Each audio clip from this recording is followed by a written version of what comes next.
La verdad que para nosotros es un placer enorme esta tardecita noche aquí en San Javier, en la Casa del Senado, poder recibir a prestigiosos profesionales que hacen de la salud un culto y que trabajan denodadamente para darle lucha, pelea a casos que a veces parecen terminar y terminan no siendo terminales.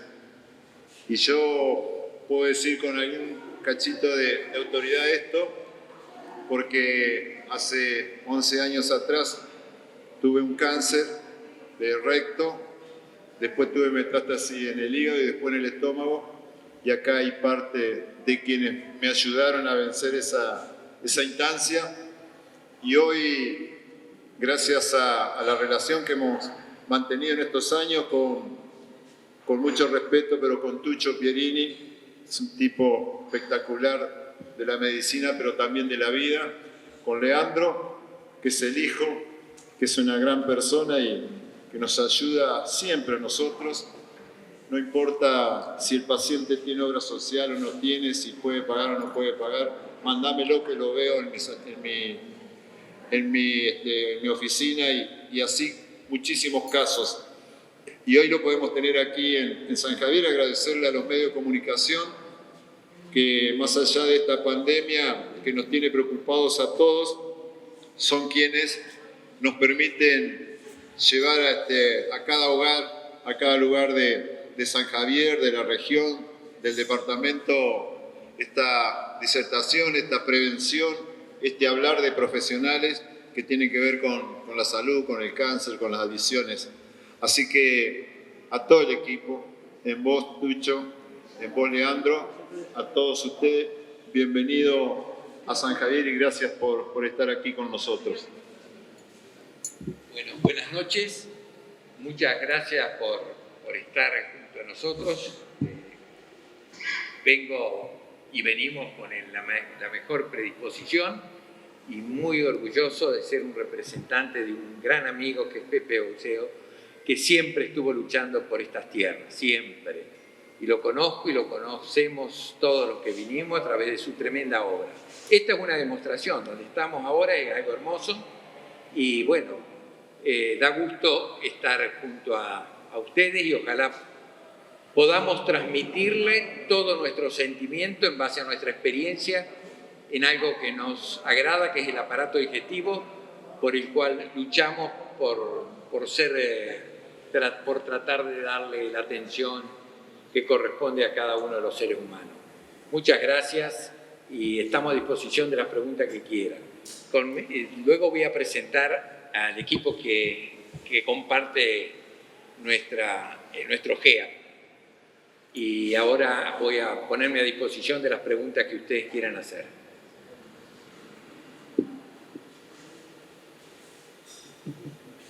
Buenas noches, bueno, mi nombre es Luciano de Radio 1. Bueno, mi consulta es un poco quizás general para todo el equipo sobre si hay alguna variable, alguna estadística acerca de lo que nos vienen hoy a exponer, tanto de las enfermedades como de las adicciones. Si hay alguna variable estadística sobre algunas consultas de todos los ciudadanos, tanto santafesinos como argentinos. Sí, creo que las variables en cuanto a lo positivo son muchísimas y es casi permanentemente. Por eso la actualización en medicina es una obligación. Estar actualizado de todo lo que se pueda realizar, yo le diría que es casi permanente, no hay un mes que nos surja un trabajo que nos llame la atención y que nos permita fijarse nomás las estadísticas de cuánto viene la sobrevida del ser humano y cómo llega a esas edades donde antes, no hace mucho, estaba en una situación totalmente atípica. Creo que sí, que la pregunta es muy buena porque estas charlas que damos nosotros es una demostración de que uno, se hace las cosas bien, la sobrevida realmente es sorprendente para lo que viene. Buenas noches, Luis Verón de Gigacom. La pregunta es relacionado con quienes nos están viendo a esta hora de la noche, es cuándo es apropiado hacer una consulta al médico, los análisis general, para conocer, ¿no?, cuándo uno puede llegar a tener un problema en el aparato digestivo. Sí. Buenas noches. Bueno, acerca de esa pregunta que es muy importante, justamente las charlas se van a basar en la prevención. Hay estadística que demuestra particularmente la incidencia del tumor, por ejemplo, más frecuente, hoy el Pepe hablaba, el tumor más frecuente del intestino o del tubo digestivo es el cáncer de colon, con una incidencia, con una aparición muy alta en nuestro medio, en toda nuestra cuenca. Somos una de las provincias y dentro del mundo, nuestro país, con más porcentaje de este tipo de tumor. Por eso es muy importante, como tenemos la política preventiva del Papa Nicolau en la mujer, de la próstata en el hombre, etcétera, entender que dentro de la prevención también tiene que estar los estudios de screening del tumor de colon, que es la endoscopía y que son los estudios de sangre oculta en materia fecal. Normalmente, hasta hace 3 años, era considerado a partir de los 50 años en aquellos pacientes que no tienen antecedentes familiares. A partir de un trabajo del año pasado, se disminuyó la edad a 45 años, justamente por el aumento de incidencia en pacientes de edad joven. Entonces, en aquellos que no tienen antecedentes familiares, a partir de los 45. Cuando hay antecedentes familiares, la edad disminuye, baja aproximadamente 10 años menos. Entonces, si uno tiene un antecedente familiar directo, a partir de los 30, 35, tiene que ya empezar a consultar al gastroenterólogo, aunque no tenga síntomas. Sí, y también respecto a esa pregunta que se va a desarrollar, compensar que tenemos personalmente un chico de 11 años con un cáncer importante, operado siempre de recto y colon, ya de por sí marca un parámetro que hay que tenerlo muchísimo presente. O sea que la parte genética, como dice Leandro, es fundamental, pero está la otra parte, la de la lotería que nos toca, y eso hay que saberlo, y para eso hay que tener médicos que detecten oportunamente para obtener las posibilidades de las cuales hablamos. 2 preguntas. Por un lado, ¿cuáles son los casos que mayormente se han identificado en la provincia de Santa Fe? O si tienen estadística de nuestro departamento San Javier. Y por otro lado, ¿cuáles son los descubrimientos más importantes y más actuales que conocen acerca del cáncer a nivel mundial? Doctor Josen es el oncólogo del equipo. Hola, ¿qué tal? Buenas noches. Bueno, gracias. No, con respecto a la pregunta, en realidad un poco la charla que vamos a dar es sobre justamente aprender el cáncer, porque justamente es una de las principales defunciones o causas de defunciones en el mundo y sobre todo en Argentina. Ocupa el segundo lugar como causas de defunciones y en Argentina no está fuera de eso. Así que bueno, vamos a ir viendo, cada cáncer tiene su forma de controlar y de prevenir.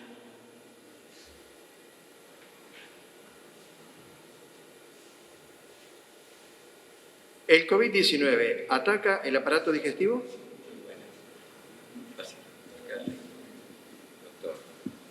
Sí, bueno, justamente un poco, yo soy doctor Gaite, patólogo, especialista de enfermedades hepáticas, y respecto de COVID, es interesante saber que, como todos sabemos, es un virus nuevo, que hace muy poco tiempo estamos conviviendo con él y estamos empezando a aprender muchas cosas. También ustedes ven en los medios que se piensa que ha mutado, también, y no es el mismo virus que apareció en China, el mismo que tenemos acá.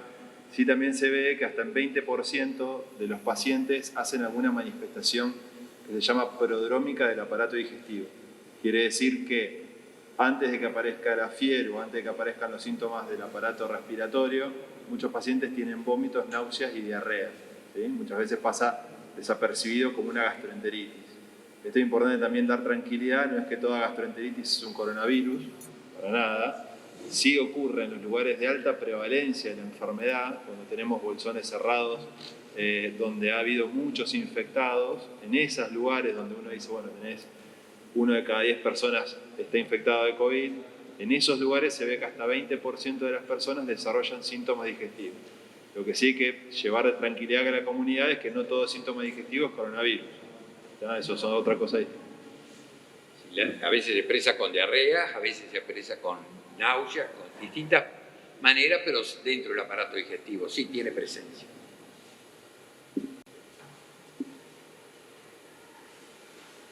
Una pregunta más. Sabemos que, y se ha recomendado mucho a la gente, hacer la visita temprana al médico para poder prevenir. Esto ha tenido mucha incidencia en la cantidad de casos que se dan en la República Argentina, como también en la provincia y en el mundo. Pero ¿cuánto tiene que ver la tecnología en base a la recuperación del paciente y cómo está la provincia de Santa Fe en base a esto?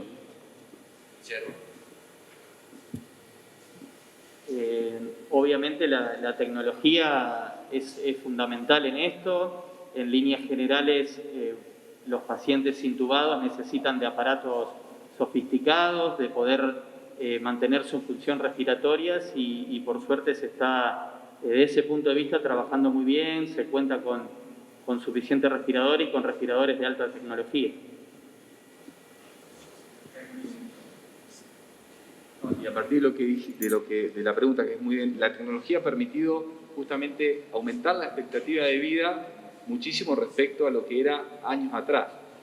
Y la verdad que nuestro país en salud, nuestro país, no solamente nuestra región, nuestro país en salud, en eso es un ejemplo, digamos. De alguna manera, en cuanto a la estadística, tiene estadísticas muy similares al resto del mundo, ya sea por la tecnología, por la calidad prestacional, que habla de enfermería, de mucama, de médicos, de todo, digamos, de todo tipo. Entonces, a esa pregunta decir que la verdad que en nuestro país, con lo difícil que es, con lo grande que es, con las diferentes regiones y las diferentes realidades, quizá incluso dentro de una misma provincia, uno cuenta con las posibilidades de atención. Quiero reafirmar un poquitito en cuanto a la zona. Yo creo que, y hay algo que me toca mucho de cerca y también a mucha gente de esta zona, que fueron siempre atendidos en el Hospital Iturraspe, realmente el Hospital Iturraspe, que tiene su historia marcada por los profesionales, por los pacientes, por las enfermeras, por la característica de atención que tuvo siempre, y que fue lamentablemente un poco desmantelado últimamente y ahora vuelto a surgir con muchísima fuerza. Y es la única manera que ustedes esas preguntas pueden tener una respuesta regional, es si hay un apoyo a la salud, apoyo a los médicos, apoyo a los lugares donde uno es derivado. Siempre tienen que saber que la predisposición tiene que ser total. Nos pasa a nosotros cuando nos pasa algo en nuestro hogar y tenemos algún problema de electricidad, no tenemos idea, tenemos que confiar. La confianza se basa en el estudio, en la preparación y en el conocimiento dónde se puede dar la solución mejor para cada una de las patologías.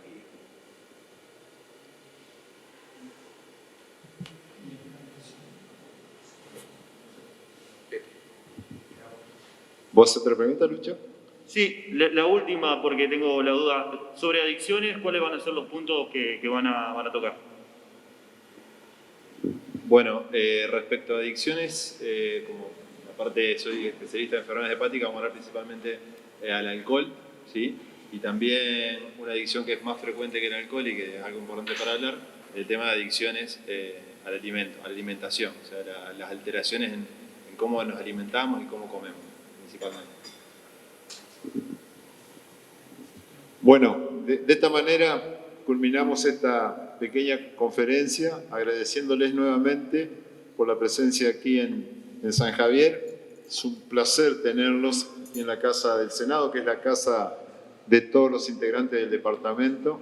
Así que lo dejamos a Tucho que empiece a organizar esto que hemos venido a ver, que hay médicos presentes aquí en esta sala y con los dos canales de televisión y alguna radio, muchos sanjavierinos en este momento nos están siguiendo. Muchas gracias, Pepe. Sabe que de corazón una amistad que nace a través de una relación de enfermedad, pero que nos hizo más fuerte a todos. Le agradezco muchísimo a todos los representantes, a los colegas realmente que muchos se acercaron y nos conocemos y que sabemos lo difícil que es en la distancia, en los lugares más chicos, donde el esfuerzo tiene que ser mucho mayor. Y siempre realmente lo valoro enormemente a cada médico que a veces, sin tener los elementos que podemos tener en nuestro centro, pueden salvar las historias de cada uno de los necesitados. Bueno, Una cosa. sí. O bien nombrar los 3 que están adelante son concejales de la ciudad de San Javier. Marcos, Ramos y Baucero. Me voy a sentir más reconfortable que la de verlos a ustedes y ojalá podamos ayudar en todo lo que nosotros nos hemos preparado en nuestra vida. A los colegas realmente muy agradecido por su presencia y siempre estamos a disponibilidad.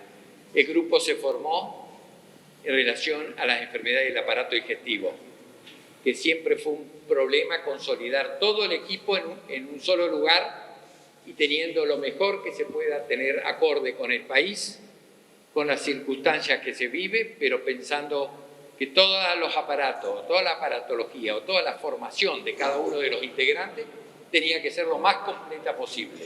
Si no se podía completar aquí, se formaron en el extranjero, en los mejores lugares que hemos conceptuado como necesarios como para traer a nuestro medio y divulgarlo en nuestra provincia. Está formado por el doctor Leandro Pierini, que es mi hijo, que se formó en una parte aquí, otra parte en Francia, muchos años, y que nos trajo con su llegada la medalla de oro buscada durante muchos años, que es el trasplante de hígado.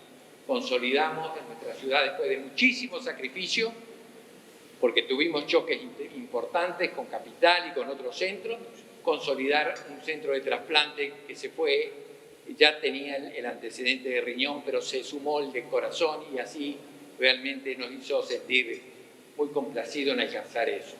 El doctor Guillermo Ruiz, especialista también en cirugía general, fue residente mío, fue brillante, jefe residente, se formó en Estados Unidos, en Chicago, y en una especialidad que es la cirugía bariátrica, que ustedes ya le van a interesar y muchísimo, porque también la hace realmente con el primer nivel, y siempre lo pondero porque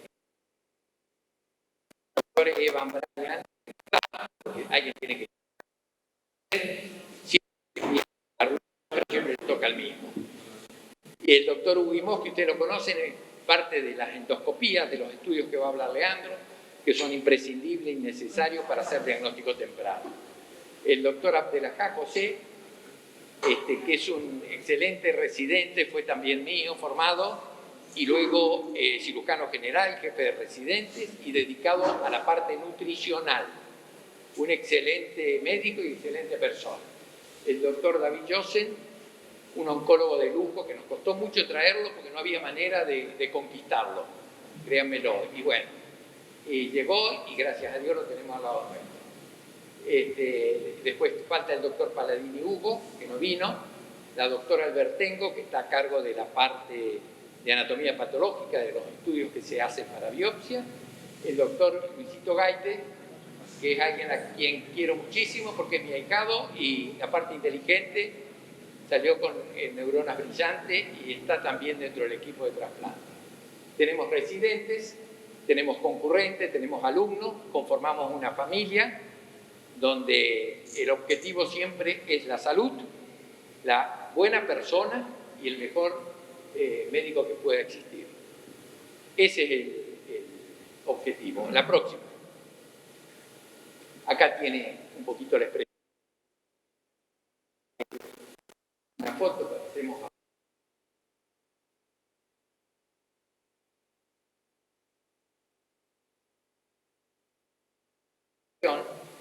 Nuestra sala de cirugía, donde seguro que Leandro se está luciendo en un hígado, y el doctor José María Abdelajá, al cual yo valoro muchísimo. La próxima. Bueno, esto es lo que vamos a escuchar ustedes y van a ver.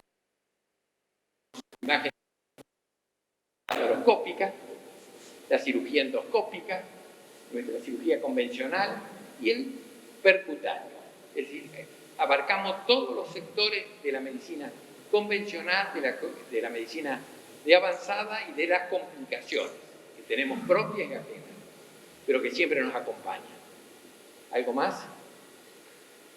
Muy bien. Ahora, ¿quién voy a dejar que hable? El doctor Luisito Gaite con la patología hepática. Luis. Buenas noches. Vamos a hablar de una La idea era hablar de un poco de adicciones, un poco repasando la charla y para poder hacerla en el contexto de toda la jornada que vamos a tratar, sobre todo viendo que vamos a ver algo de cirugía bariátrica que tiene que ver con el tratamiento integral de la obesidad.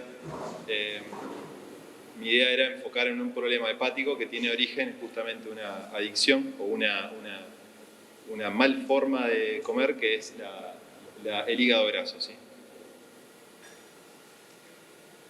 ¿Qué es el hígado graso? Bueno, normalmente el hígado nuestro es como el de la vaca en la carnicería, es una glándula gelatinosa, viscosa, color rojo violáceo, que en algunas personas con el correr del tiempo y con algunas situaciones que le van a pasar empiezan a acumular grasa adentro. Esto se llama esteatosis.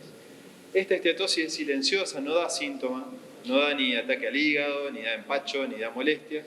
Y en forma silenciosa puede llevar a que se acumule fibrosis que a lo largo de los años puede desembocar en una cirrosis. Muchas veces en personas que terminan teniendo una cirrosis sin tener ingesta previa de alcohol, solo por el hígado graso. ¿Es frecuente el hígado graso? Sí, es muy frecuente. Y vamos a ver que esto, que es una ecografía donde se ve el hígado de este color blanco que es característico del hígado graso, vamos a ver que en nuestra comunidad y en los años sucesivos van a ser cada vez más frecuentes. ¿Qué tan frecuente es? Hablando de incidencias o de números. Vamos a ver que cuando hablamos que va ligado directamente proporcional a la obesidad, el hígado graso, tenemos que en nuestro país aproximadamente hay una prevalencia del 30% de las personas, o sea, 3 de cada 10, tiene obesidad cuando hablamos de mujeres, y cuando hablamos de hombre, de un 20%, cuando hablamos de hombre, de un 20 a un 30%. Saber que a la vez en la evolución uno sabe que más o menos 33% de las personas que tienen un hígado graso avanzado, o sea, 3 de cada 10 personas, pueden llegar a tener enfermedad grave y desembocar en el transcurso de los años a la cirrosis. ¿Por qué se genera? ¿Sí? Bueno. ¿Ahí está bien? Bueno. ¿Por qué se genera entonces el hígado graso? El hígado graso no es esto, no es la evolución natural del hombre, ¿sí? Porque uno diría, cuando fuimos creciendo y fuimos Homo sapiens, después evolucionamos al Gordo sapiens, no es la evolución natural, sino que es justamente lo contrario. Nosotros pensamos que cuando en la edad de la era paleolítica el ser humano vivía y se encargaba de cazar su propio alimento y de cocinarlo y de comerlo, las personas no eran obesas, no había hígado graso, y esto es porque principalmente nosotros tenemos una genética desarrollada en nuestro cuerpo que es para guardar esa energía. Imagínense que en esa época el hombre cazaba un animal una vez a la semana, comía, se trataba de estar cuidando de que no lo comieran animales más grandes, y si bien la gente tenía una esperanza de vida mucho más corta, porque la esperanza de vida era de 30 y 40 años como máximo, no había obesidad, porque había mucho gasto de energía y había poca ingesta de energía. Justamente lo que ha traído la vida moderna, además de las bondades que todos conocemos, ha traído el trabajo, que a partir del trabajo nosotros tenemos una alta exposición a la luz artificial y una pérdida del ritmo circadiano, del ritmo del sueño-vigilia. También trajo el tema de que la adaptación de las comidas y el qué comer está totalmente adaptado a nuestra vida cotidiana. O sea, nosotros tenemos que comer rápido para poder seguir produciendo. Comemos comida de rápido acceso y rápido ingesta, que son las comidas hipercalóricas y grasas y con cafeína para poder mantenernos despiertos.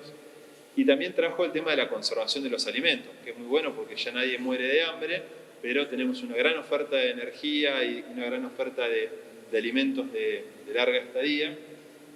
Trajo los refrigeradores, que también uno puede guardar los alimentos ahí, y esto hace que uno tenga más acceso a la energía. Junto con eso nos movemos cada vez menos. Nadie va caminando al trabajo, nadie va trotando, siempre nos movemos en auto, en bicicleta, en moto, y esto hace que en la ecuación uno tenga más ingesta calórica y menos gasto energético. Entonces, esta es una reflexión de Darwin, que básicamente lo que dice es que uno puede adaptarse a las cosas con las generaciones sucesivas, y lo que nos está pasando ahora con estas enfermedades que se llaman de desadaptación genética es que justamente nuestra genética de Homo sapiens, del paleolítico, no se adapta a esta nueva era de gran ingesta de energía con bajo gasto. Esta diapositiva la pasamos. Pero bueno, las causas de hígado graso son muchas, principalmente saber que la diabetes y la insulinoresistencia y el alcohol son las tres primeras que se van a llevar la gran cantidad de causas de diabetes, de hígado graso. ¿Es grave esto del hígado graso? Muchas veces cuando lo tenemos en la consulta nos preguntamos, doctor, tengo hígado graso, ¿esto es grave o no? ¿Tengo que hacer controles o no? Y vamos a ver que la gravedad es muy variable, ¿sí? Y depende sobre todo de un parámetro que se llama la fibrosis hepática. Cuando hay fibrosis hepática, además de tener grasa en el hígado, empieza a haber más mortalidad que en la población general. Esta fibrosis hepática, sobre todo nos dice que los pacientes que tienen hígado graso y tienen fibrosis hepática agregada, tienen 38% de muerte de causa cardiovascular, 19% de causa de muerte por cáncer y 8% de muerte de causa por cirrosis hepática. La fibrosis es esto. Estos son cilindros hepáticos de distintas biopsias que se toman en las personas, y esto azul que va apareciendo en las sucesivas biopsias, esto azul es la fibrosis y son las secuelas que va tomando el hígado cuando la enfermedad del hígado graso va avanzando con el tiempo. Esta secuela que va ganando el hígado, en la etapa final, se convierte en lo que llamamos la cirrosis hepática. A la vez, cuanto más fibrosis tienen los pacientes y más se va posicionando el daño hepático, la sobrevida va bajando. A la vez, el tener hígado graso es un factor de riesgo de tipo cardiovascular. Las personas que vienen a la consulta con una ecografía que tienen hígado graso y tienen inflamación en el hígado, habitualmente tienen más asociación de muerte cardiovascular, sea por enfermedad coronaria, sea por enfermedad miocárdica, sea por enfermedad aórtica o sea por enfermedad de arritmia. Saber que es un gran factor de riesgo para la muerte cardiovascular el tener hígado graso. Bueno, y una vez que tenemos el diagnóstico del hígado graso, que el paciente vino a la consulta, hicimos la ecografía, hicimos los análisis, ¿qué podemos hacer por ello? Primero hacer el diagnóstico, una tabla de todas las cosas que hacemos en los pacientes que tienen hígado graso para poder hacer un buen diagnóstico certero de la enfermedad. Después evaluar la fibrosis hepática, saber si el paciente tiene fibrosis o no, además de hígado graso, que eso lo hacemos con muchas técnicas, desde el examen físico, la ecografía, las biopsias hepáticas, análisis de sangre especiales y un estudio especial que se llama también FibroScan, que lo tenemos en disponibilidad en la provincia. Vamos a pasar un poco más rápido. Este es el FibroScan, que es un equipo que tenemos en disponibilidad, que nos permite saber no solamente si hay grasa en el hígado, sino también si hay fibrosis en el hígado, para poder dar un pronóstico de cómo va a ir ese paciente, si va a ir rumbo a la cirrosis o no, o si va a tener un riesgo más aumentado de evolución a la misma. ¿Qué tratamiento tiene el hígado graso? Cuando los pacientes vienen y dicen, bueno, ¿y cuál es el tratamiento del hígado graso? Nunca es una respuesta sencilla porque es un tratamiento multimodal, ¿sí? Lo primero que tenemos que hacer es detectar si hay diabetes, si hay uso de alcohol, si hay hipertrigliceridemia, aumento del colesterol o triglicéridos, si hay enfermedad tiroidea, si hay un exceso de peso. Todos estos cofactores tienen que estar en tratamiento necesariamente para mejorar el hígado graso. Secundariamente también, que esto también es parte de lo que hablamos de las adicciones, el tratamiento tiene que llevar necesariamente a un cambio en el estilo y en los hábitos de vida. Hay que restringir el consumo de energía, necesariamente más allá de una dieta escrita por un nutricionista, tiene que haber un menor ingreso de energía a nuestro cuerpo. A la vez, tiene que haber un bajo consumo de grasas y de carbohidratos. Hay que evitar bebidas o alimentos con alto contenido de fructosa y de glucosa. Se puede consumir café porque el café es beneficioso para el hígado graso. Hay que mantener el alcohol estrictamente por debajo de umbrales de riesgo, que esos son niveles bastante bajos. Y el objetivo de la reducción de peso, porque esto es importante también, los pacientes no tienen que ponerse en una excesiva reducción de peso, no es una dieta para bajar de peso para el verano, sino que esto es un cambio en el hábito de vida. Lleva tiempo, se hace lento y es la forma de poder darle éxito al tratamiento. A la vez, hay muchos trabajos que han descrito que la dieta mediterránea sería la indicada para este tipo de pacientes con hígado graso. Y la dieta mediterránea tiene un porqué, o sea, se ha visto que en los países que dan al Mediterráneo, aparte de longevos, las personas no tienen nada de grasa en el hígado.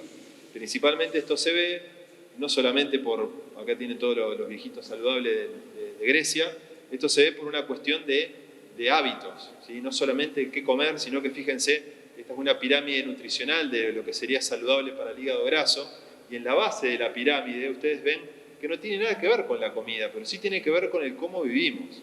Hay que proponerle al paciente un cambio en el estilo de vida que tenga que ver con ser más sociables, que tenga que ver con hacer deporte en forma cotidiana, que tenga que ver con moverse, con bailar, con caminar, con hacer cosas que lo saquen de la inacción.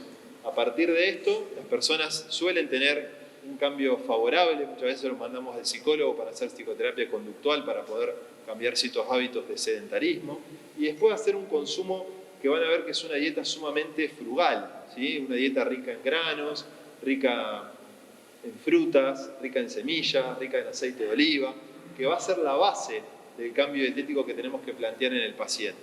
Después por arriba tenemos los pescados azules y los mariscos, que acá es muy difícil conseguir en nuestro medio. Por arriba de esto recién están las aves, los huevos y los lácteos, queso y yogur. Y muy en la cima de la pirámide, que quiere decir que tiene que ser lo menos frecuente, es las carnes rojas y los dulces. Por eso, un poco todo este cambio no es solamente una dieta especial para el hígado graso, sino que es proponerle al paciente un cambio en los hábitos y estilos de vida. ¿Cómo nos llevó la pandemia del COVID-19? Esto es la última observación que voy a hacer de mi presentación. Y es saber que durante el COVID han habido muchos artículos, que son todos de este año, estos son 3 nomás que traje que eran los más renombrados, pero varios artículos que han descrito que ha empeorado la epidemia de la obesidad. Las personas se han movido menos, se quedan más en la casa, vuelcan la ansiedad del consumo de alimentos, a no moverse. Entonces, esto es algo también para llamar la atención. Podemos vencer al COVID, podemos estar todos juntos, podemos cuidarnos entre todos, pero parte de cuidarnos entre todos es hacernos cargo de las enfermedades crónicas no transmisibles. En este caso, de lo que me toca a mí, como es la obesidad y el hígado graso. Muchas gracias.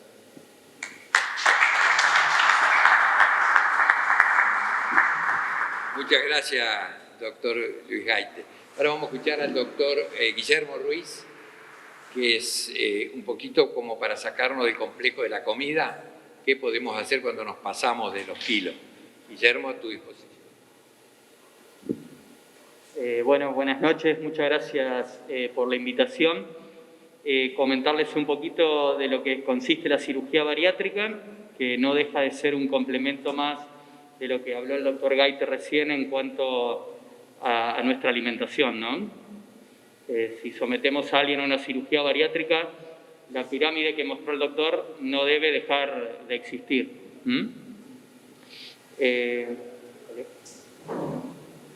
Bueno. Más o menos mostrarle en lo que consiste dentro del GEAT. Tenemos nuestra división, que es el CIOM, que es el Centro Integral de Obesidad Mórbida, donde contamos con aparte de la parte quirúrgica, la nutricionista, la psicóloga, la médica clínica, y después viene una etapa posterior a la cirugía bariátrica, que es la etapa reconstructora por el cirujano plástico.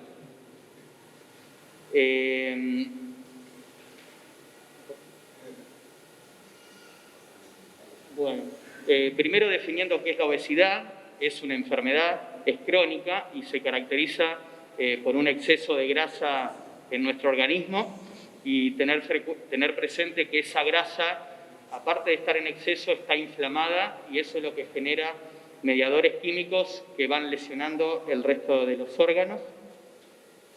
Con respecto a la etiología de la obesidad, son múltiples. Como verán acá en este gráfico, toda la familia es obesa, entonces obviamente tenemos factores genéticos que nos permiten padecer de esta enfermedad, pero si ustedes ven en el extremo inferior derecho, el perrito también es obeso, y de genes no tiene nada parecido a nosotros, y eso habla un poquito de los factores medioambientales que le comentaba el doctor, la forma de alimentación, el sedentarismo, el ritmo de vida que llevamos, el estrés, favorecen a la aparición de esto, que no deja de ser una enfermedad. Con respecto a los números, lamentablemente la Argentina es un país con cifras alarmantes en cuanto a la obesidad. Se cree que hasta un 30-40% padece de sobrepeso y un 20% obesidad mórbida, que es, ya le voy a explicar, es el índice mayor a 40. Y en las cifras, bueno, esto ya lo saben, cada año mueren casi 3 millones de personas a causa de la obesidad y es muy responsable la obesidad de los casos de infarto, de diabetes y de determinados cánceres que también el doctor Jossen después le va a explicar. Lo peor de todo es que la estadística tiende a mostrar que esto cada vez va a ser peor. Miren, para el 2025, por ejemplo, Estados Unidos ya presume más de un 60% de la población con sobrepeso, ¿no? Y Argentina va camino a ello también. Y en lo nuevo que tenemos también con respecto al coronavirus, la obesidad no deja de ser un factor de riesgo para que esta enfermedad tenga mayor riesgo de hospitalización, mayor riesgo de ingreso a terapia intensiva con intubación y mayor riesgo de muerte. Incluso se habla que el paciente obeso es más contagiador que un paciente común, o sea, transmite más el virus que cualquier persona. ¿Y cómo medimos la obesidad? Una de las formas más sencillas es con una calculadora. Obviamente hay métodos de imágenes y hay métodos, la impedanciometría, que también contamos con ello, pero fácilmente en el consultorio lo podemos hacer con una calculadora, dividiendo el peso en kilogramos, dividiendo la altura al cuadrado. Y un poquito los cirujanos, ¿dónde nos metemos en el tratamiento de esto? Bueno, en estos índices de masa, como ven ustedes aquí en el gráfico, cuando el índice de masa es mayor a 35, con enfermedad relacionada al sobrepeso o un índice mayor a 40, es que actuamos un poco quirúrgicamente si el paciente es lo que busca.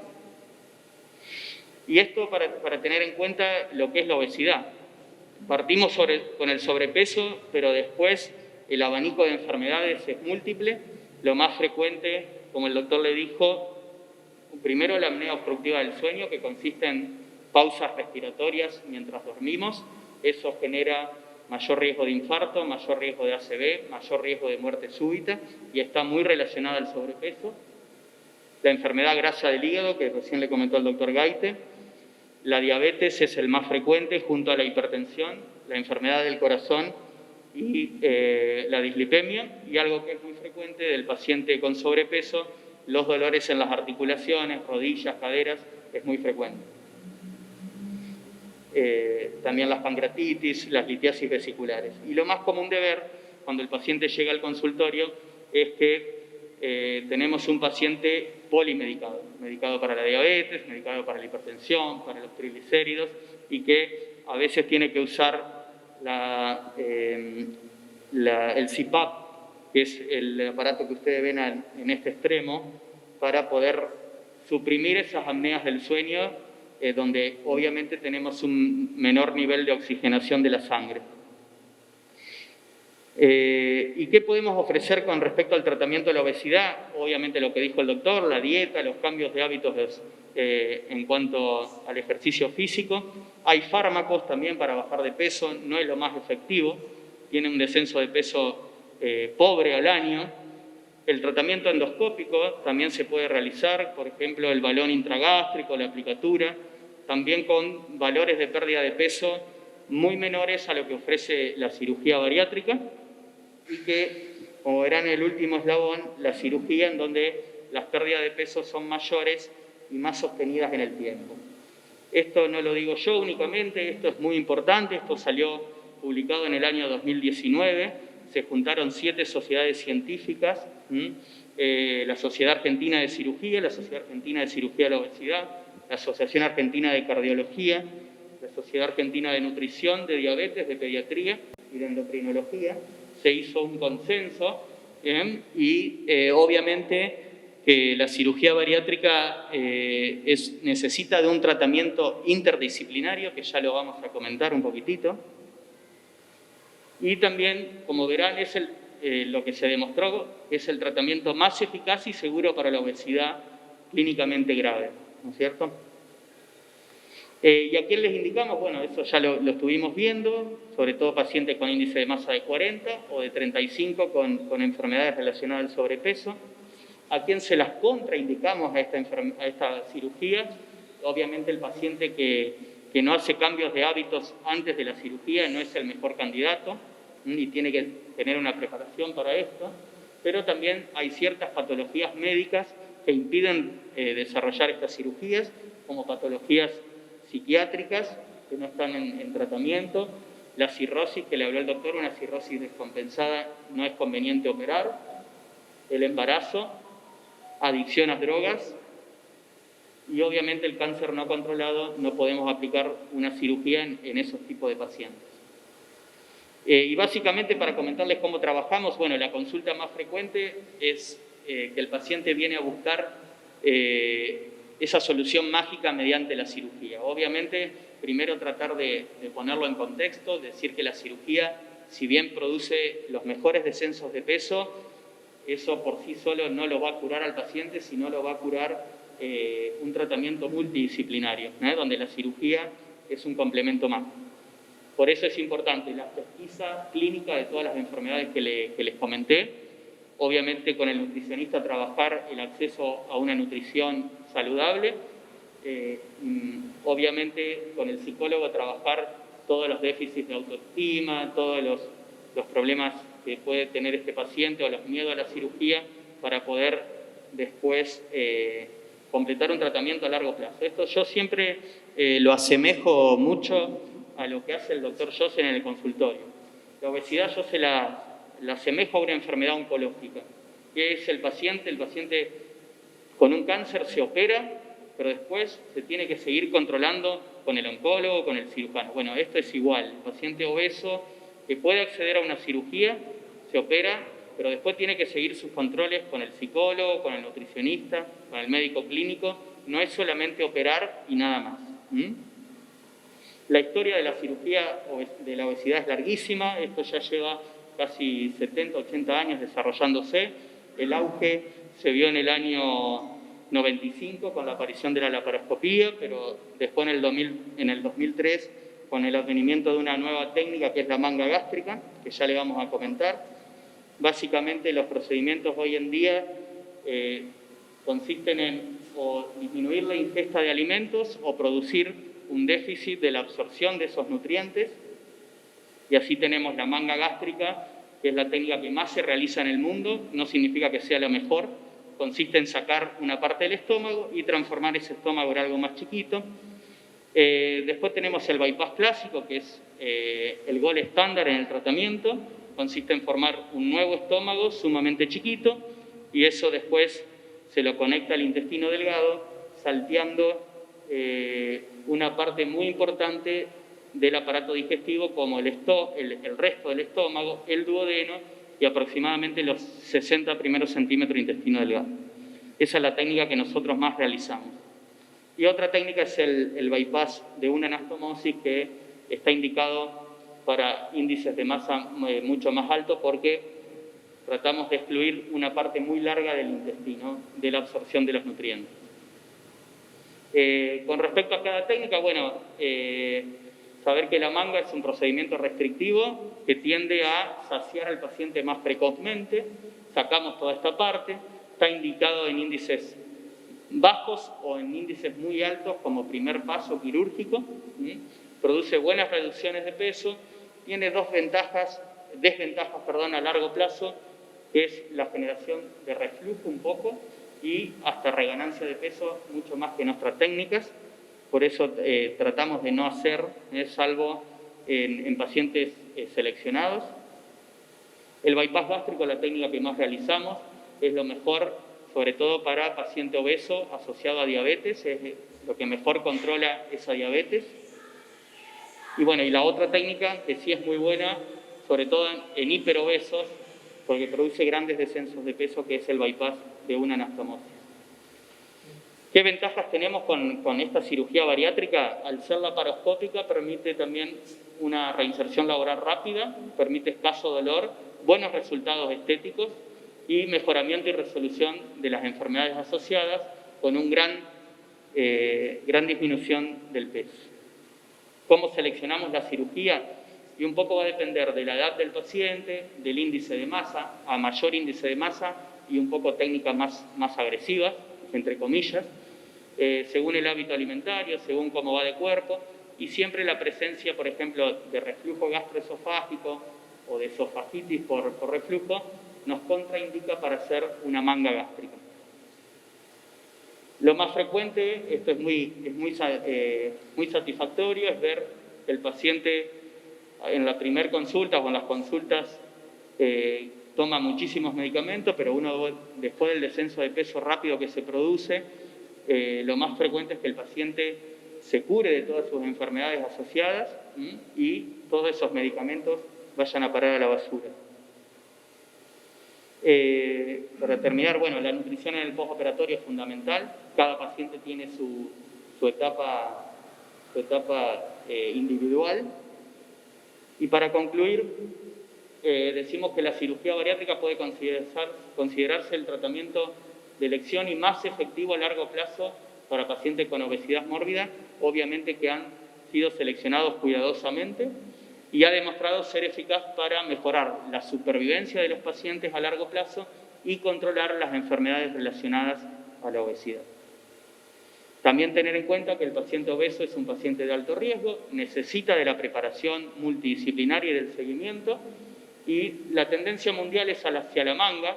No significa que sea la mejor cirugía, que la bibliografía mejor dice que es el bypass, y es muy importante el seguimiento postoperatorio, como lo hemos dicho. Estas son imágenes de muchos pacientes operados que realmente les cambia la vida, ¿no? Bueno, muchísimas gracias.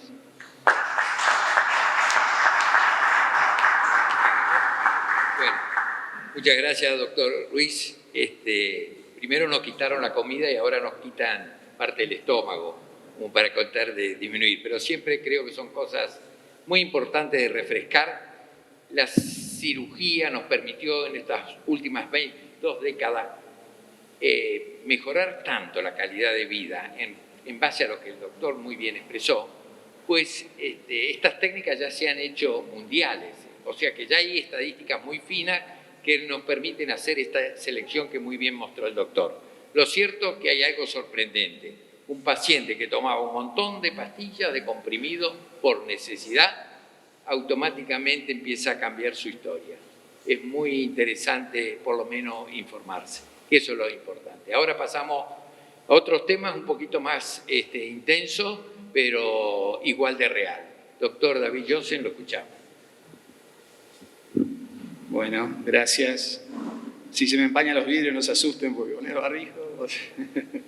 Bueno, tiene razón Ángel, es una palabra que tal vez golpea, pero hay que entender que es una enfermedad y que tiene tratamiento. Seguramente más de uno aquí tiene algún familiar o algún amigo que padece esta enfermedad y obviamente siempre lo relacionamos con lo peor, siempre con, uy, qué mal, qué horror, muchas veces es sinónimo de que no se puede hacer más nada. La verdad que los noticieros no ayudan, sobre todo ahora, ¿no? Uno ve que en algunos programas pueden hablar sobre el cáncer siempre relacionado a lo peor, o como que es una mala palabra, o por ejemplo decir el narcotráfico es el cáncer de nuestra ciudad, es decir, es una palabra que se usa para muchas cosas, pero hay que entender que es una enfermedad. Esto lo que nos genera es miedo, Y entonces la primera pregunta es, ¿por qué nos genera miedo? Y yo creo que primero es porque no sabemos mucho sobre cáncer, creo que no sabemos realmente qué es, creo que no sabemos cómo se desarrolla, cómo se puede prevenir, si tiene cura, si se puede tratar, y todo esto que desconocemos, obviamente que nos asusta.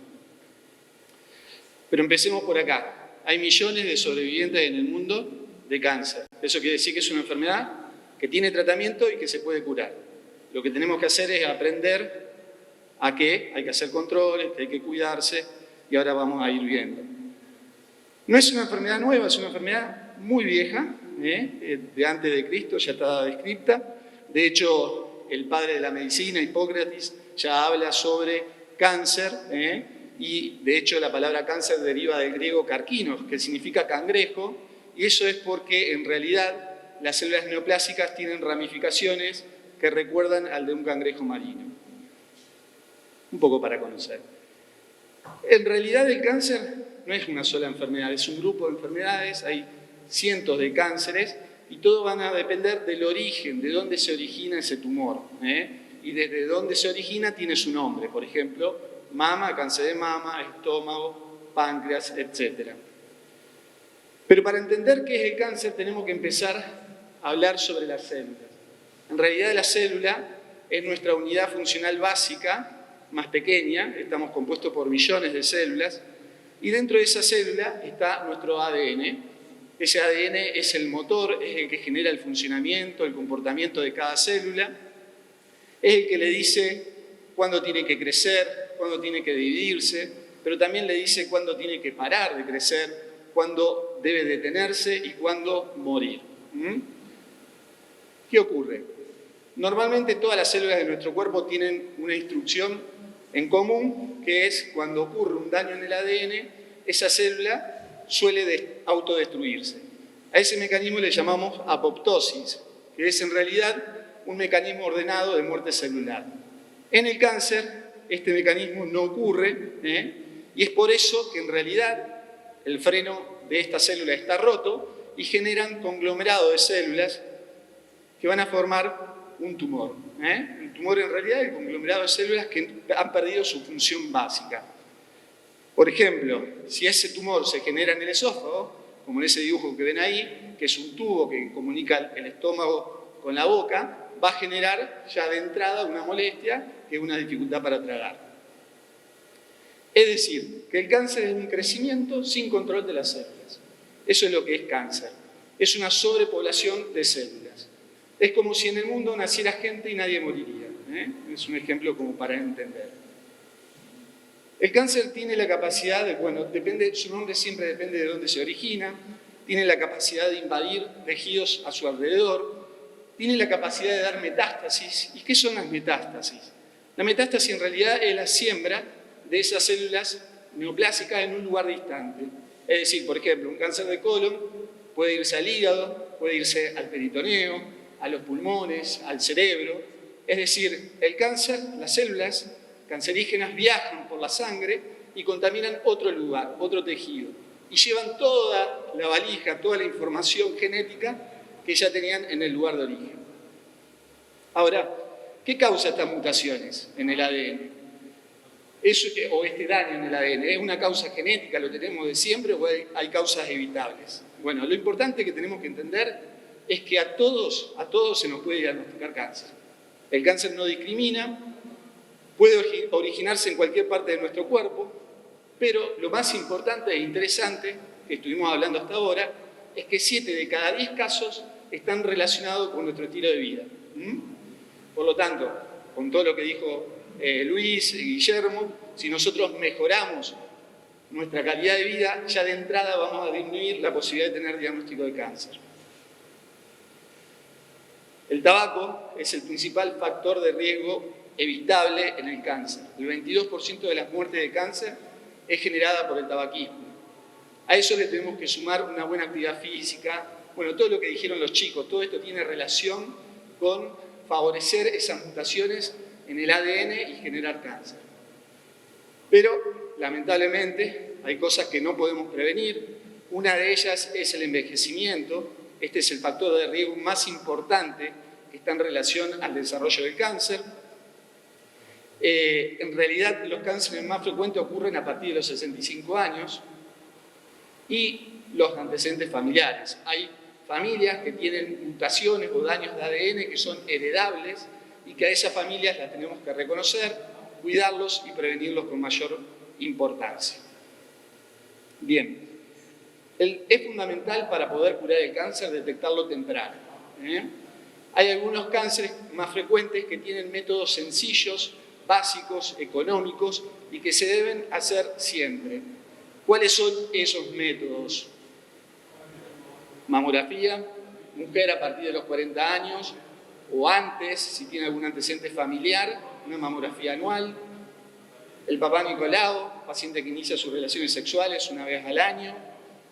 La endoscopía, que Leandro nos va a abarcar sobre este estudio porque es fundamental, ya que es uno de los cánceres más frecuentes, en realidad ocupa el segundo lugar y el segundo lugar en mortalidad en el mundo.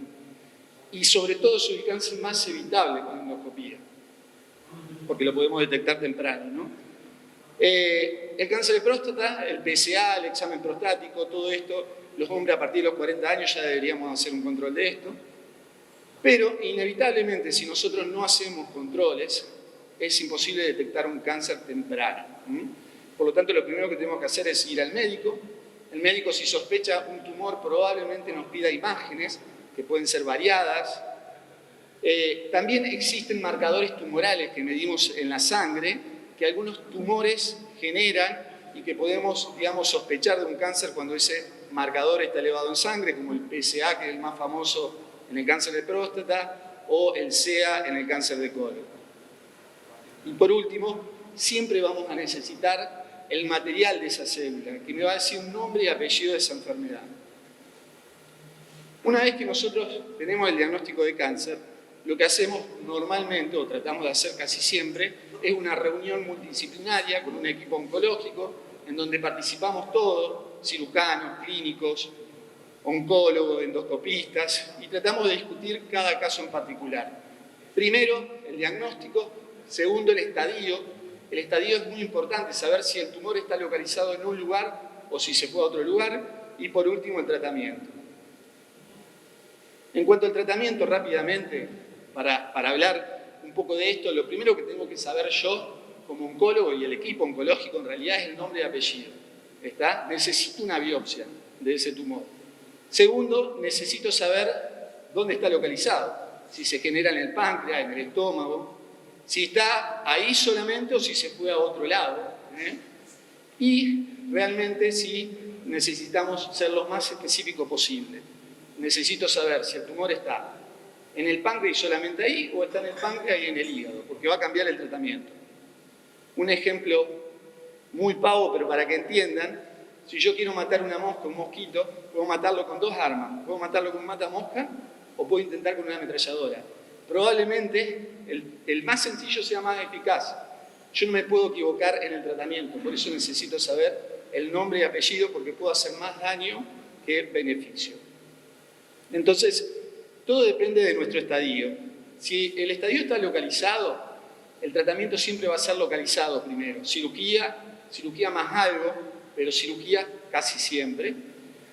Y si el tumor está diseminado, es decir, se ha hecho metástasis, probablemente necesitemos un tratamiento sistémico, es decir, algo que viaje por nuestro torrente sanguíneo y ataque todos los lugares. ¿Cuál es el objetivo del tratamiento? Y el primer objetivo es curarlo. ¿Se puede curar el cáncer? Sí, se puede curar. Hay que detectarlo en tiempo y forma. Eso es fundamental. Ahora, si no podemos curarlo, lo que podemos hacer es controlar la enfermedad. Y muchas veces hoy logramos cronificar enfermedades que sabemos que no vamos a curar, pero que podemos cronificarla en el tiempo, así como un diabético es diabético toda su vida. En cuanto a los tratamientos, tenemos la cirugía, que hoy no hay nada que reemplace todavía la cirugía como el primer acto o el segundo, pero en algún momento el oncólogo va a querer que se pueda extirpar el tumor. Ahí lo podemos ver al doctor Pierini operando. La radioterapia, que no es más que una radiación a altas dosis, rayo gamma a altas dosis que queman el tumor, que van dirigidos hacia el tumor. Y por último, las terapias sistémicas, que son más que nada las que nos encargamos nosotros los oncólogos. Dentro de las terapias sistémicas, nombrarle rápidamente, tenemos la quimioterapia, que son tratamientos farmacológicos, la hormonoterapia, ya que hay algunos tumores que crecen por medio de hormonas, por ejemplo el cáncer de próstata, el cáncer de mama, y las terapias más nuevas, que son las terapias biológicas, la inmunoterapia y la terapia dirigida, que vamos a hablar 2 o 3 cositas de ellas. En cuanto a la quimioterapia, ¿qué es la quimioterapia? En realidad la quimioterapia es un tratamiento farmacológico, es un tratamiento con drogas. Lo que pasa es que tiene mucho más mal marketing que cualquier otro tratamiento. También no siempre es endovenoso, sino que también vienen comprimidos. O sea que cualquiera de las dos formas es quimioterapia. Y lo que hace es matar las células que tienen mayor capacidad de duplicarse, que es una de las características de las células del cáncer. Cuando le hacemos endovenoso se hace en un centro de infusión, donde hay sillones, donde se coloca un suero con una bomba de infusión y no es más que pasar en el suero una medicación, que puede ser endovenoso o oral. Van a ver muchas veces ese gráfico que es el cangrejo que les decía, el cáncer representado por estas ramificaciones de las células. Hasta hace poco, hará un par de años atrás, creíamos que necesitábamos un auto del futuro, el DeLorean, para poder hablar sobre genética, hablar sobre terapias sobre el sistema inmunológico, sobre terapias personalizadas. Y hoy eso cambió, hoy podemos hacer terapias personalizadas para cada persona porque tenemos diferentes moléculas y diferentes drivers o conductores que nos permiten tratar mejor cada paciente. Les presento esto, que es la inmunoterapia. ¿Qué es la inmunoterapia? Bueno, en realidad la parte de oncología que estudia la inmunoterapia se llama inmunooncología. Es una forma muy diferente a la que estábamos acostumbrados a tratar el cáncer. La quimioterapia, la radioterapia va dirigida sobre las células tumorales. La inmunoterapia en realidad lo que hace está dirigida hacia el sistema inmunológico. Ustedes saben que nuestro sistema inmunológico lo que hace es defendernos de amenazas externas, bacterias, virus, pero también de amenazas internas como las células cancerígenas. Entonces, la inmunooncología lo que hace es estudiar esto. Las células cancerosas tienen la capacidad de evadir o de esconderse del sistema inmunológico. Entonces, lo que hace la inmunooncología es estudiar cuál es la causa de esas células tumorales, qué proteína usa para evadir o para esconderse del sistema inmunológico y así nosotros poder inactivarlas con determinadas medicaciones. En realidad la inmunoterapia es un medicamento también, pero que el mecanismo de acción es diferente. Y lo que hace es esto, estimular a nuestras células inmunológicas a defendernos naturalmente contra el cáncer. Estos tratamientos tienen mucho menos efectos adversos que una quimioterapia. Bien. Por último, quiero recordar esto, hay que destruir los mitos y leyendas en cáncer, porque, primero, el cáncer no se genera por golpes, eso es importante saberlo. No es contagioso, esta es una foto que podría venir bien para COVID, pero para cáncer no es contagioso. Los cambios de humor, una depresión, yo tuve una depresión muy grande, eso no genera cáncer, tenemos que tener esa predisposición para hacerlo. Y lo más importante es decirle no hay cáncer, es decir, la idea es ir a los controles y hacer los controles que corresponden para cada persona. Si yo tengo un antecedente familiar de un cáncer de colon, y tengo que saber que tengo que hacerme controles. Hoy está la genética, están los genetistas que nos van a decir quién puede estudiarse más y quién menos, pero es importante saber que tenemos que ir al médico. Por lo tanto, y por último, los mensajes que quiero que se lleven es esto. Primero, el cáncer no es una mala palabra, es una enfermedad. Y como tal enfermedad tiene un tratamiento. Lo más importante es detectarlo a tiempo, siempre en el lugar de origen. La cirugía es fundamental, pero a veces no alcanza. Es una enfermedad curable y no discrimina.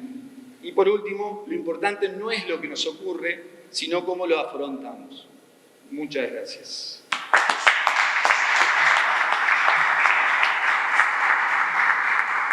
Excelente, doctor David Joseph, muy claro.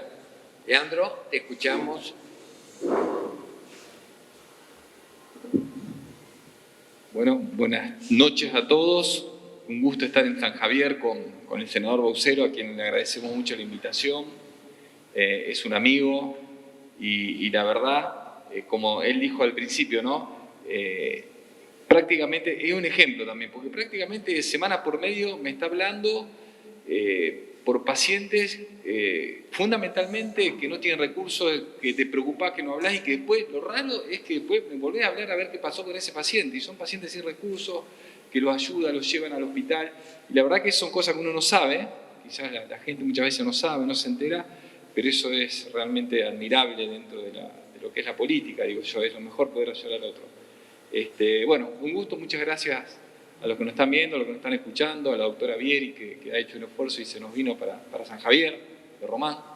Y bueno, la idea nuestra es hablar un poco de lo que es la prevención de quizás uno de los cánceres más frecuentes en nuestro medio, que es el cáncer colorectal. Adelante, David. Primero decir por qué es tan importante y por qué es muy importante que la población conozca esto, porque el cáncer es el tumor maligno más frecuente del aparato digestivo, es tercero en incidencia de todos los tumores, pero es el segundo en cada sexo, es responsable del 10% de las muertes por cánceres. La probabilidad de desarrollar un cáncer colorectal durante la vida es cercana del 6%, es decir, cada 100 personas, 6 lo puede desarrollar. Entonces esto es muy importante saber que es de una incidencia alta y va aumentando con la edad. La siguiente. En los países desarrollados se ubica en el segundo lugar y en Argentina, en nuestro país, se estima aproximadamente que 10.300 casos nuevos y 5.500 muertes por año por cáncer de colon. Esto quiere decir que en nuestro país estamos haciendo algo mal, estamos llegando un poquito tarde o estamos fallando en los métodos de screening. La siguiente. Ahí tienen este mapa. Este mapa es un mapamundi que muestra la incidencia global mundial de colon y ustedes ven, esto marca el nivel o el número por habitante. Y ustedes fíjense los rojos son los países con mayor número, con mayor incidencia. Y Argentina, primer mundo, Estados Unidos, Europa, Oceanía. En esto somos primer mundo, o sea, por el tipo de dieta seguramente que llevamos, por el tipo de hábitos, con respecto, fíjense, África, fíjense Brasil, fíjense Centroamérica, mucha menos incidencia, pero tenemos la incidencia de países desarrollados. La siguiente. La localización varía, puede ser, este es el colon, ese es el intestino grueso que llamamos. El colon termina en el ano, por donde vamos al baño, pero después se divide en diferentes segmentos: el colon derecho, el colon transverso que cruza, el que baja el descendente, el que hace la S es el sigmoide y el recto. La siguiente. ¿Y por qué es tan importante tratar de detectarlo y tratar de hacer el screening? Primero, por la incidencia que tiene. Segundo, porque el cáncer de colon se origina a través de un pólipo, que es el adenoma. Entonces, es muy importante entender que hay que tratar de llegar a esa enfermedad preclínica, que es una enfermedad preclínica y larga. Es decir, la evolución desde el pólipo al cáncer puede pasar hasta 10 años. Fíjese si nos da la chance de detectarlo y prevenirlo a través de los métodos de screening, quiere decir de búsqueda, de prevención. La siguiente. ¿Cuáles son los métodos de screening para la detección y el rastreo del tumor? Esto que es una estrategia aplicada sobre una población para detectar una enfermedad en individuos sin síntomas. Es decir, yo no tengo que esperar tener síntomas, ir de cuerpo con sangre, inflarme la panza, no tolerar las harinas, para ir a hacer la consulta, para empezar con los métodos de detección. Hay que tratar de llegar al estado precursor, que es el pólipo, como le dijimos. En Argentina, actualmente el método ideal es la colonoscopía, que ya vamos a ver cuáles son las edades en las cuales uno debe comenzar estos métodos de prevención. La siguiente. Esta es la evolución, lo que dije recién. ¿Por qué es importante? ¿Por qué insistimos y por qué salimos a dar charla de entender que no hay que esperar los síntomas, hay que consultar al médico de donde estemos, de donde tengamos, a nuestro médico referente, porque todos van a saber y le van a recomendar la edad a la cual debemos prevenir esto. ¿Ven la evolución? Empieza con un adenoma, va creciendo, creciendo, creciendo, hasta incluso podemos detectarlo en esta etapa. Esto es el tumor, esto es el cáncer. Cuando lo sacamos con la endoscopia, también nos curamos y va creciendo focalmente hasta llegar a esto que ya no queda otra que tener que operar y hacer quizás muchas veces los tratamientos que hablaba recién David. Por eso es tan importante, y quizás como pocas enfermedades o como pocos tumores, la prevención a través de un método de detección precoz. La siguiente. Aquí tienen un poquito graficado en imágenes cómo va evolucionando y cómo podemos llegar a un simple pólipo, la primera imagen a su izquierda, y cómo en la evolución, cuando vamos tardando en los métodos de detección, cuando consultamos tarde, podemos llegar ya a esta evolución donde la enfermedad está casi comiendo, casi tapando el intestino grueso. La siguiente. ¿Qué es lo recomendable? Cualquier método. Cualquier método es mejor que ninguno. Cualquier método que tengamos en nuestra región, porque por ahí no podemos tener la colonoscopía o el método de colonoscopía virtual, pero cualquier método que tengamos es ideal o es el mejor antes que ninguno. Acá ustedes ven que quizás el método, el gold estándar es la colonoscopía, pero ¿por qué? Porque es un examen que tiene mayor sensibilidad y especificidad, permite la visualización de todo el intestino y aparte permite resecar ese pólipo o tomar biopsia cuando no se puede resecar completamente. Las desventajas la verdad son menores, porque lo quizás más nos lleva a impedir o hacerlo es esto, la limpieza, que hay que tomar una purga, que es bastante incómoda o bastante fea, pero bueno, que eso ha mejorado muchísimo. Después, la verdad que el costo hoy día se hace, y hay método a nivel provincial, hay métodos en los hospitales públicos, con políticas de tamizaje, de screening, así que esto ya dejó de ser una desventaja, porque el que no lo hace es porque no quiere. La siguiente. El gold estándar, como dije, la colonoscopía, 15 millones, por ejemplo, en Estados Unidos, que hay números, que se pueden sacar números al año, muchas veces tanto en Estados Unidos, en Japón y en Francia, muchas empresas a los empleados, cuando cumplen 45 años, les obligan a hacerse el estudio, porque a esa empresa no le conviene tener un futuro paciente, por lo que implica, entonces les obliga a hacerse este estudio de prevención, de salud pública. A ustedes ven acá un adenoma, el pólipo, cómo lo sacan, lo enlazan y se sacó, listo, en el mismo estudio endoscópico. La siguiente. Esto es lo que decíamos recién, ¿por qué el screening? La siguiente. Bueno, ¿qué es un pólipo? Un pólipo es una masa de tejido que sale hacia la luz del intestino, que prolapsa hacia la luz del intestino, que ustedes pueden ver diferentes tipos de pólipos. La mayor preocupación es que algunos pueden tornarse malignos en la evolución. Como bien explicó David, en un momento de su crecimiento pierden el ADN y van a generar el cáncer. Por eso es importante detectarlos en estas etapas. La siguiente, por favor. Los pólipos colónicos pueden dividirse en dos grupos principales: los benignos, los premalignos o los malignos. Los benignos son los que muchas veces uno puede ver si se hacen endoscopía cuando viene pólipo hiperplásico. Eso es un pólipo totalmente benigno y sin ningún tipo de riesgo a futuro. Y después tenemos los adenomas, que son los premalignos. Acá ustedes ven los diferentes tipos de pólipos, por ejemplo, hiperplásicos. La siguiente. ¿Cómo sospecharlo? La mayoría de los pacientes, y esto es importante, no tiene síntomas. Es decir, es porque el médico o usted hizo la consulta y lo mandó a hacer el método de screening porque cumplió 45 años. O sea, la idea es entender que no dan síntomas, realmente no dan síntomas. La sangre oculta en materia fecal o manifiesta es un síntoma común y que es muy importante no atribuírselo a las hemorroides. Fue de cuerpo de sangre pero tengo hemorroides. Consultar al médico en ese caso. La siguiente, por favor. Esto es lo que decíamos recién. Siempre dudar, cuando vamos al cuerpo seguido, no culpar a las hemorroides, porque muchas veces le echamos la culpa a la hemorroide, que es una patología hiperfrecuente, y tenemos este tipo de patología porque no consultamos a tiempo. Entonces, el sangrado en la materia fecal, cuando vamos al baño, siempre nos tiene que llevar a la consulta con el médico. Siguiente. Bueno, y esto es importante, ¿no? Esto es importante, lo que hablábamos recién, en el cáncer, la calidad de vida, desestresarse, saber disfrutar, tomarse su tiempo con la familia. Bueno, acá pueden ir a pescar, el que va a pescar, comer pescado, tratar de invitarnos a comer. La siguiente. Bueno, ¿cuán frecuentes son? Y por esto es que hay toda una línea de cuándo hay que empezar a prevenir. En personas sanas, mayores de 50 años, se observa aproximadamente entre un 25 a un 30% de pólipos. Y si el sexo masculino asciende a 41. Ustedes fíjense por qué hay que hacerse la colonoscopía. Fíjense la incidencia. Estamos hablando, cuando decimos 29%, es de cada 100, 29 tienen un pólipo. Y si son hombres, de cada 100, 41, después de los 50. Por eso el screening tiene que empezar hoy día, antes era los 50, hoy día es a partir de los 45 años. La siguiente.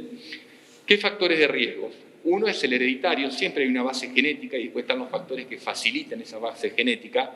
Es el más importante, ya que tiene un riesgo 2 a 3 veces mayores de cáncer de colon en familiares directos. Por eso, en los familiares directos, la prevención no empieza como la población general, sino empieza mucho más precoz. Y después ya no vamos a reiterar la dieta y el estilo de vida, ingestión excesiva de grasas, el alcohol, el tabaquismo, el sedentarismo y el exceso de peso se asocian al desarrollo de pólipos adenomatosos, que son los pólipos precancerosos. La siguiente.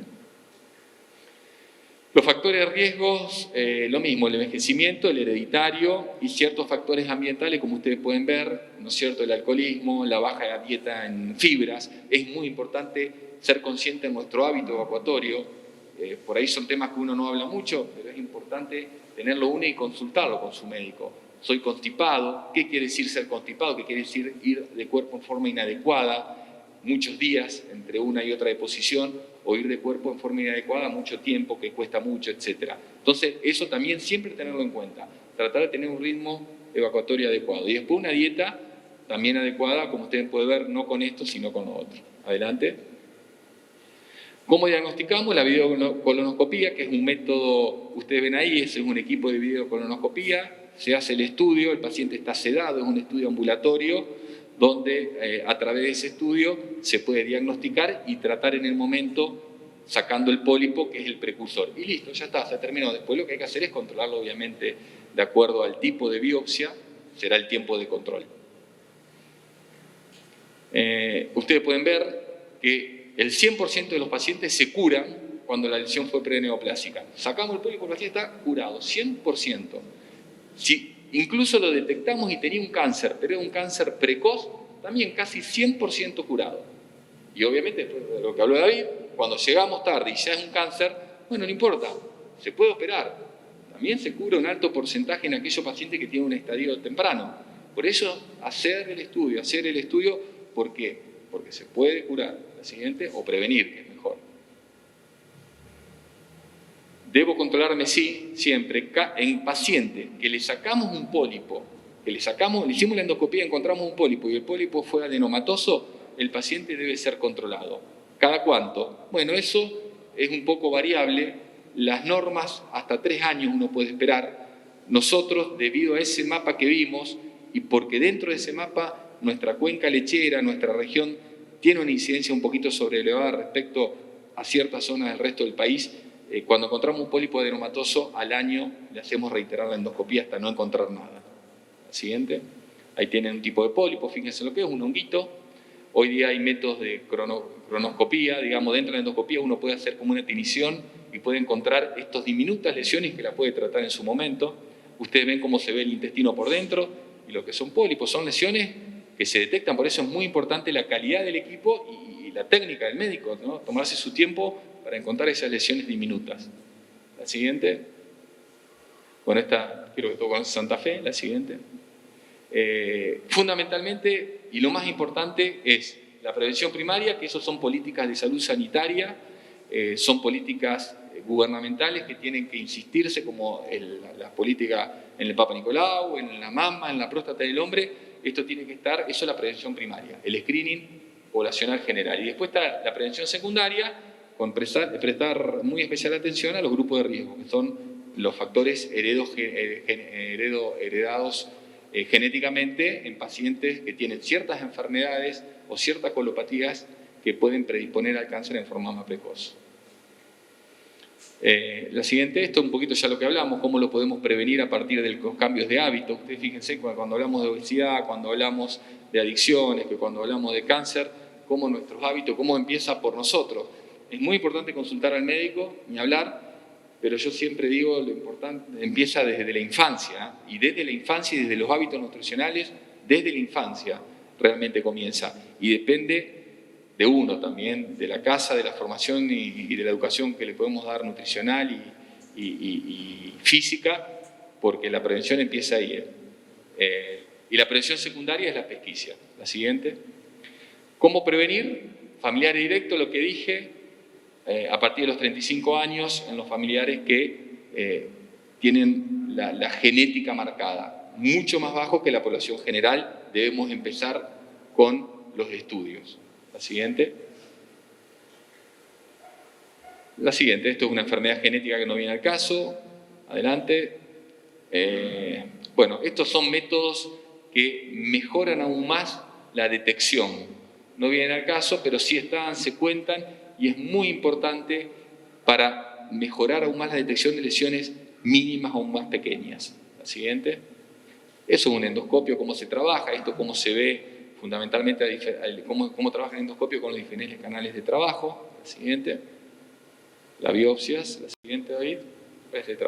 Como conclusión, para ir terminando y no cansarlos, hay que decir que la incidencia del cáncer de colon en nuestro país y las consecuencias sanitarias y económicas que ello trae implicado, porque esto lleva muchísimo gasto económico en salud, justifican la implementación de un programa de tamizaje, que es lo que dijimos, el tamizaje del screening, con el objetivo de disminuir su incidencia mediante el diagnóstico de lesiones precursoras, que son los pólipos. Y esto hay trabajos que demuestran el impacto económico, es asombroso, porque ustedes imaginen que el impacto económico es que no lo operemos y después que no le tenga que hacer las drogas, que eso es, hoy día es realmente, es muchísimo. Por eso el convencimiento de las autoridades, me lo sacaste, me lo sacó, de las autoridades, de los médicos, pero también de la comunidad. Yo siempre digo, en la salud somos responsables todos, no podemos esperar que venga y nos diga alguien, tenés que hacer esto, tenés que hacer lo otro. Todos sabemos y cada uno también define y decide qué quiere, eso también tiene que ser claro, pero por eso es de las autoridades, de los médicos y de la comunidad, es tarea de todos entender que tiene que comprender cuál es su obligación de control, lo que debe realizar. Nosotros informarlo, obviamente, a través de esta charla, como hace Pepe, que es fundamental, creo, para darle a la población las herramientas. Segundo, la parte hepática es muy importante controlarla. Muchísimo, de eso nos da una idea de cómo puede evolucionar el paciente a otras comorbilidades, presión, insuficiencia cardíaca, etc. Y lo más importante, confiar en el médico de la zona, de la ciudad, del pueblo, de donde esté, confiar plenamente, ir a hacer una consulta oportuna, salva situaciones que realmente pueden ser complicadas. Estas son patologías muy comunes aquí en nuestro país, en todo Sudamérica y Estados Unidos, que nos marcan las pautas. Yo, aprovechando que está el senador Baucedo, quiero poner énfasis en esto. Nuestro servicio de cirugía del Hospital Iturraspe tomaba como normativa, no teníamos los 45 años, a los 40 años, el que consultaba por una patología digestiva, independientemente de la edad, era muy raro que se iba sin estos estudios. Primero, porque probablemente no lo veíamos más o no lo veíamos durante muchos años. Segundo, porque en el medio hospitalario teníamos la oportunidad y la facilidad de poder hacerlo esto con total solvencia, con unos aparatos importantes. Creo yo que es un momento de colocarlo a nivel del Papa Nicolau.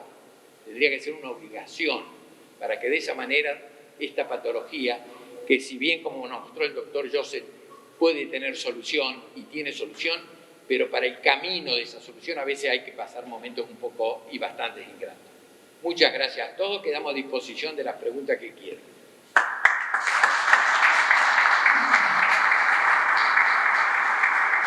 No sé si algún médico le quiere hacer alguna pregunta a algunos.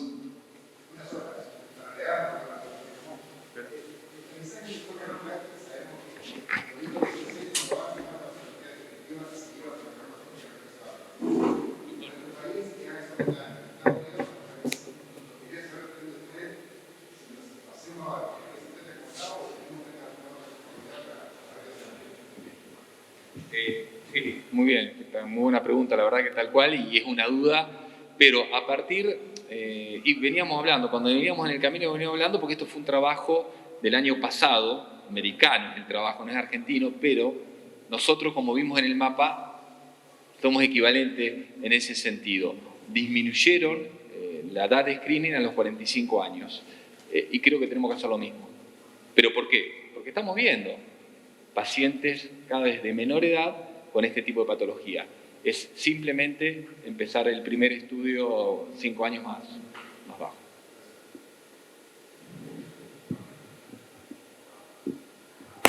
Si no tienen alguna pregunta, nosotros queremos agradecerles infinitamente. Aquí hay muchos médicos jóvenes, muy buenos médicos de San Javier. Pues ya está Lucas Bielsa, que gracias por estar. Si yo hubiese hecho caso a alguna de las recomendaciones, nunca hubiese tenido cáncer, porque a mí me avisó muchos años. Yo defecaba con sangre y nunca le di bolilla. Pensé que era otra cosa o que hacía oscuro porque había comido alguna comida que me hacía hacer del cuerpo de esa manera. Y a los 54 años tenía un tumor que tenía 12 centímetros por 5, casi me tapaba la posibilidad de hacer de cuerpo. Y bueno, por gente como ustedes y por Dios, por supuesto, por alguna razón estoy con vida. También está Marco acá, que ustedes lo están tratando. Y gracias, gracias enorme por estar. Yo creo que esto nos va a ayudar mucho a sembrar conciencia, a prevenir. Es muy simple, es hacer un control y evitarnos 50.000 problemas. A mí me quedó de por vida colostomía porque me sacaron los esfínteres cuando me cortaron en la parte que tenía el tumor, pero la seguimos peleando. Y tenemos un presente, si no hay ninguna otra cosa, nosotros tenemos un presente para entregarle a cada uno. Le voy a pedir a Marco que nos acompañe, a Ramos, que nos ayude a entregarle parte de los presentes que tenemos con mucho amor, con mucha alegría. Tiene que ver con un artesano nuestro, descendiente de aborigen, que hace con el barro cosas maravillosas y eso es parte de las cosas que hacen.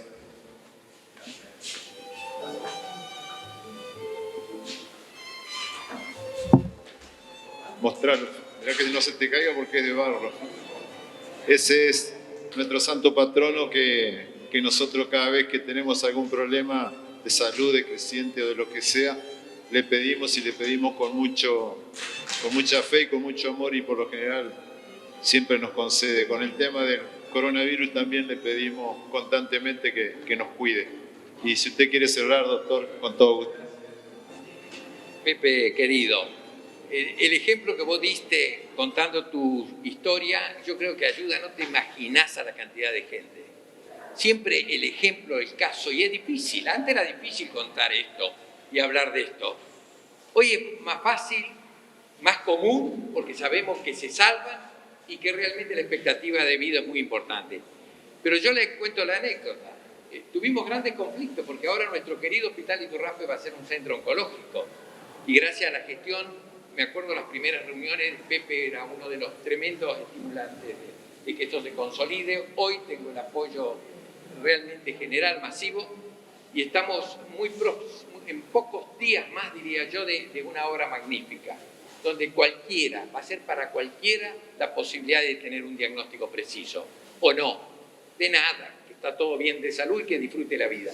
Pero esto que dice hoy Pepe es un ejemplo de que la sociedad tiene que tomar con mayúscula, contar lo que nosotros hemos vivido personalmente para de esa manera saber de que se puede, que se debe y que se cura.